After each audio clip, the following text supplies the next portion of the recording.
Mike Royal, would you like to introduce yourself, please? Okay, I'm Mike Royal. I was born at J. Arthur Dozier Memorial Hospital there in Southport in August of 1955. We lived in a little house down on the river. It's still there to this day. I believe George Willis lives in that house now. It used to be part of the quarantine station in terms of the land side of it. We then moved to over on Rhett Street at the site of the former WB&S railroad station. It's the corner of Moore Street and Rhett Street. A house had been built there, and that's really where I have memories growing up there. And, you know, like with probably most children, your world continues to expand. And of course, my first memories are I couldn't leave the yard. I was allowed in the backyard to play, and we had a big tall white picket fence, and I could look through the slats. And I remember my first friend was Rodney Melton, who lived about 2 houses down, and I could see through the backyards. And of course, he reminded me that I used to holler, hey boy, you want to come play? And of course, that's how I met Rodney. Rodney was probably one of my earliest childhood friends, and we all grew up on the block there. Bunch of us kids in that area, Jerry Dilsaver across the street on Rhett, Linda Hart, Renee Horn, Hilger, and all the Melton children's, Barbara, Johnny, and Diane and Rodney, and Kelly Johnson lived on the block. And, you know, back in those days, you know, you played all the time with your friends in the neighborhood. We were all over the place. So, of course, the river was only a block away. So when I got old enough to be allowed to go to the river, that's what I was drawn to. Mike, what about your grown-up life? Well, grown-up life, you know, as things work out, as you build your career, it drew me away from Southport, not necessarily because I wanted to, but because that's the necessity when you're trying to provide for your family. But I ended up out here in Austin, Texas, but Southport is still home. It always will be. For the folks who went to Southport High School, can you explain to us how you started high school in the first grade? Okay, going to school at Southport High School is a wonderful memory. Like Catherine said, I was always fascinated by the high school kids upstairs. And, you know, you're in elementary school, we were all downstairs, and you always kind of dreamed of that day you could go upstairs, you know. Other than being sent upstairs on a few errands, you know, it was like foreign territory, very unique. And I really enjoyed it. And, you know, like I've mentioned before, my first grade teacher was Miss Norman. And that she was also my mother's first grade teacher. And, you know, so there was a lot of history and a lot of things that got passed on from year to year. And then, of course, you know, we did get to go upstairs in junior high, but it was kind of a brief encounter because the school burned in January of 1969. And, you know, we all probably have memories of going down there. I stood across the street between the Methodist Church and the Masonic Hall, watching the firefighters try to fight the blaze, hearing shotgun blasts go off where a member was trying to keep the windows from blowing out onto the firemen.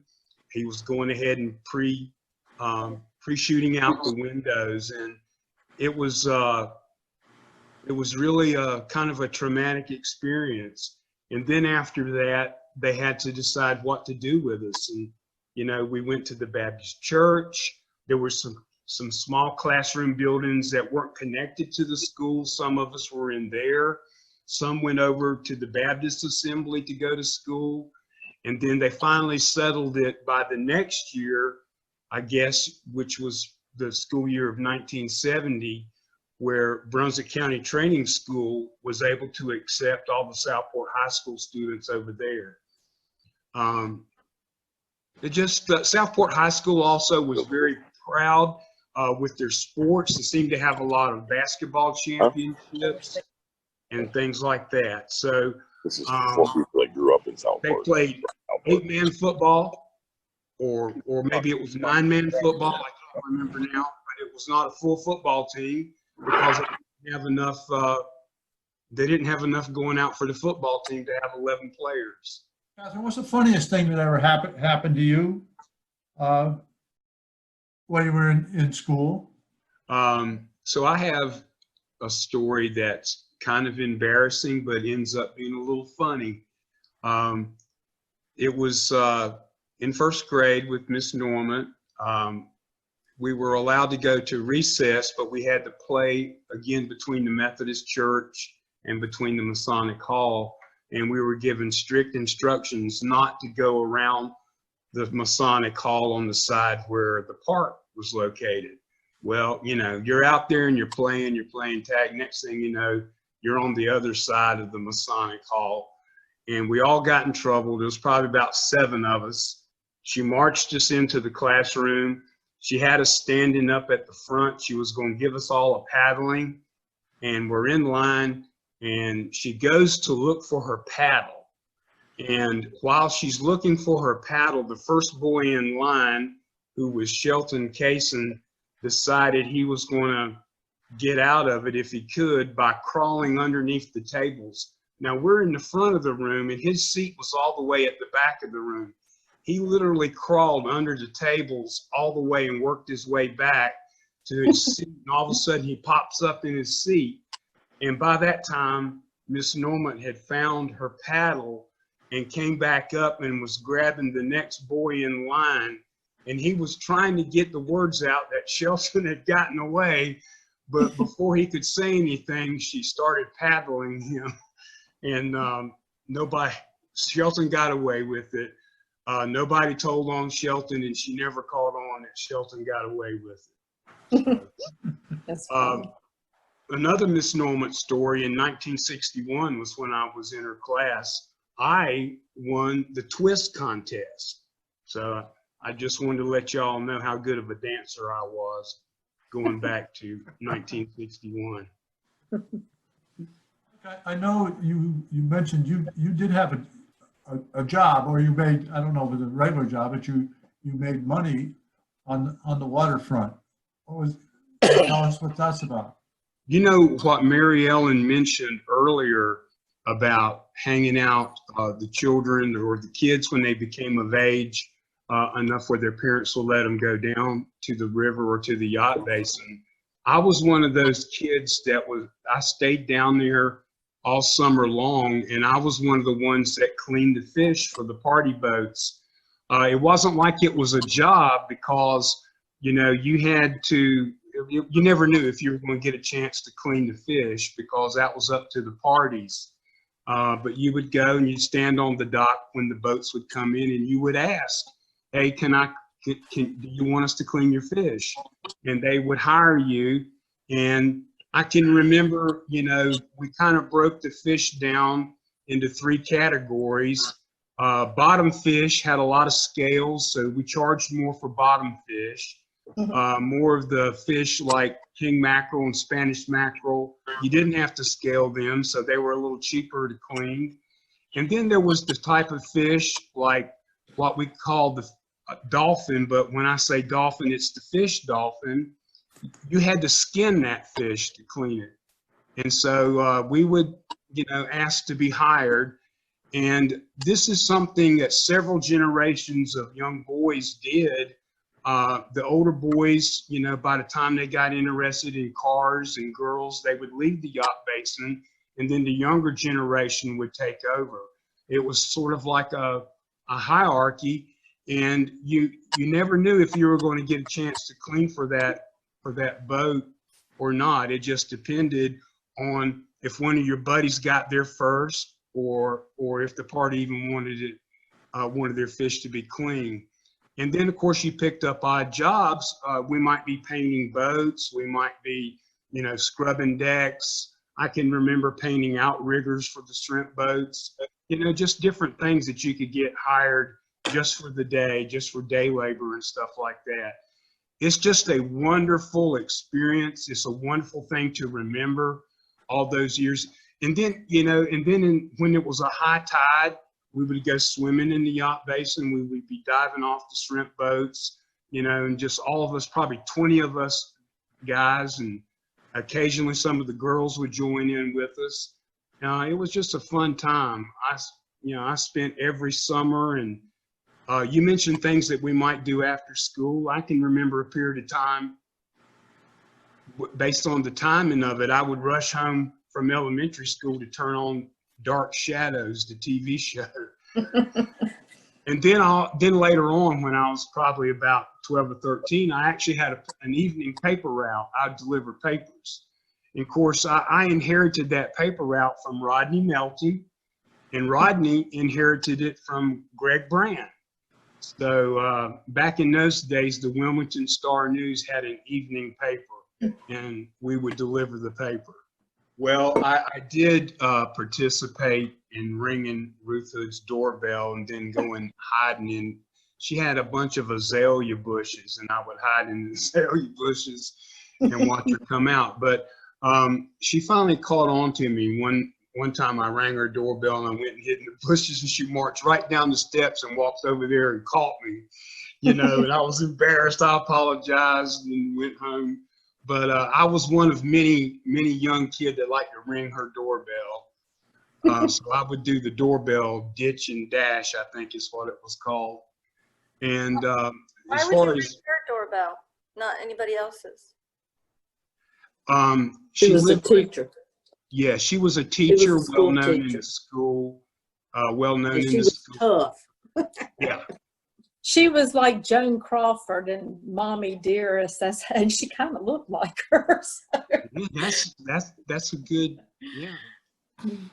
Yeah, I lived on the same block with her, and sort of got passed down. Well, some of the older boys are doing it, so I ended up following their lead. The only problem I had with Oliver's was it was closed on Thursday. I wish it was open every day of the week. I love that place, and you could walk in and he'd look at you and he'd go, "Same thing, Mike," and I'd go, "Same thing." He knew what I wanted, and then I would walk around behind the counter and open up the cooler and get my sun drop out. Occasionally, I did get a chocolate milkshake. He had some of the best milkshakes I've ever had, and just a wonderful experience. Oliver's Grill. He really had a special way of doing it. I don't know if it was a special recipe. One time, Rodney Melton shared with me that it was kind of a special recipe and a special cut of ground beef, and it was just really good. And to this day, I compare all hamburgers to that. Well, yeah, I talked with Ed one time, and he told me the story. He said he had graduated with an accounting degree, and he was on his way. He had picked out a town in Florida. I can't remember the town now in Florida, but that's where he was going to go, and he was going to become an accountant. But he stopped in the Southport, and the Oliver's Grill thing was just something he was going to temporarily do just to make a few dollars before he headed on down to, I think it was Pensacola. And he said, and I've been here ever since, Mike. I never left. And boy, are we glad he didn't, move on down to Florida to do the accounting. Because I guess I'd like to mention participating in Little League Baseball. You can probably only name about 3 or 4 people, and you've got the whole history of Little League Baseball coaches. It was just a wonderful experience, and the same people kind of stuck with it for years. Foxy Howard comes to mind, Gene Russ comes to mind, George Parker, Billy Drew, Earl Elwood. Those are all men that took time to teach us kids how to play baseball. And back in those days, really all Southport had was a Little League baseball team. You didn't have football in terms of Little League sports or Little League basketball. You didn't have soccer, but you did have Little League baseball. And I got a chance to play, and it was a good experience. I played at a time when I can remember the first girl played on one of the teams. Her name was Stephanie. Her name is Stephanie Stiller. And I remember she almost struck me out one time. And the thing that's kind of unique about that time period, you had to make the team. If you didn't make the team, then you didn't get to play that summer. But I feel like I feel like I learned some lessons about life that way, because, you know, the first 2 or 3 years I did not make the team. And I lived right there within walking distance to Taylor Field. And it's right there near, as you know, where the old jail is, right down at the end of Nash Street there was where Taylor Field was. And it used to have some bleachers that had a sign up, home of the Southport Dolphins, and it also mentioned a group called the Southport Sailfish. And that was a semi-pro team that a lot of the local men played on.